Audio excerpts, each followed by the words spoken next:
વડોદરાના સમા વિસ્તારમાં આવેલી નર્મદા કેનાલ પર લગાડવામાં આવેલી સોલાર પેનલ સાફ કરવા માટે આજે યુવક કામે લાગ્યો હતો। યુવક કામ કરી રહ્યો હતો તે વેળાએ કેનાલમાં ખાબક્યા બાદ લાપતા બન્યો હતો।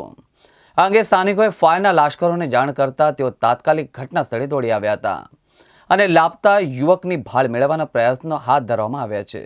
વડોદરા શહેરના સમા વિસ્તારમાં રહેતો ચંદ્રેશ અગ્રવાલ નામનો 31 વર્ષીય યુવક સમા છાણી કેનાલ પર આવેલી સોલાર પેનલનું ધોવાનું કામ 7 વર્ષે કરતો હતો। નર્મદા કેનાલમાં સોલર સાફ કરતા યુવાન કેનાલમાં ડૂબ્યો હોવાની માહિતી ફાયર અને પોલીસ વિભાગને મળતા જ તાત્કાલિક ઘટના સ્થળે પહોંચી કામગીરી શરૂ કરવામાં આવી હતી। આ બનાવમાં યુવક સોલાર પેનલ સાફ કરતા અચાનક સોલાર તૂટતા આ ઘટના બની હોવાનું જાણવા મળ્યું છે। પોલીસ અને ફાયર વિભાગ દ્વારા યુવકની શોધખોળ શરૂ કરવામાં આવી હતી। સોલાર સાફ સફાઈની કામગીરી સમયે કોન્ટ્રાક્ટર દ્વારા યોગ્ય સુરક્ષાના સાધનો નહીં આપવામાં આવતા હોવાનો આરોપ પરિવારજનોએ લગાવ્યા છે।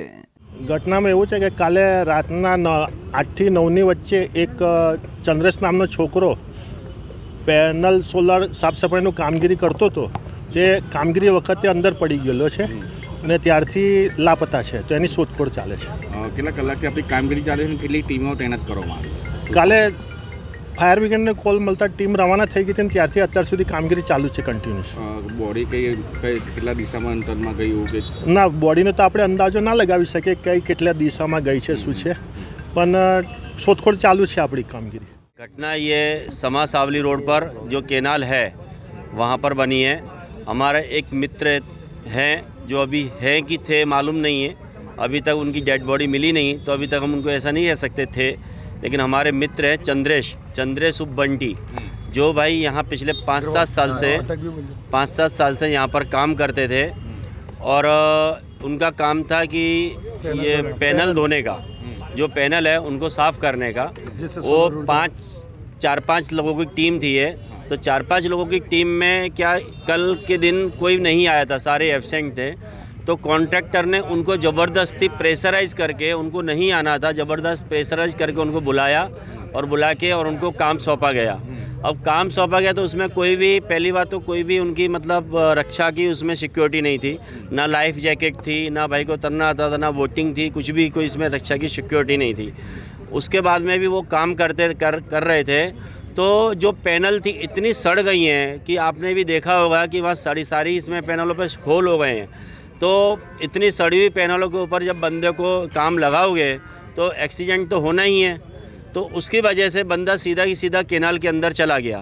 अब केनाल के अंदर चला गया, पिछले ये 8:30 रात को 8:30-9 बजे की बात है और अब 12 बज गए, लेकिन अभी तक उसका कोई अता पता नहीं है।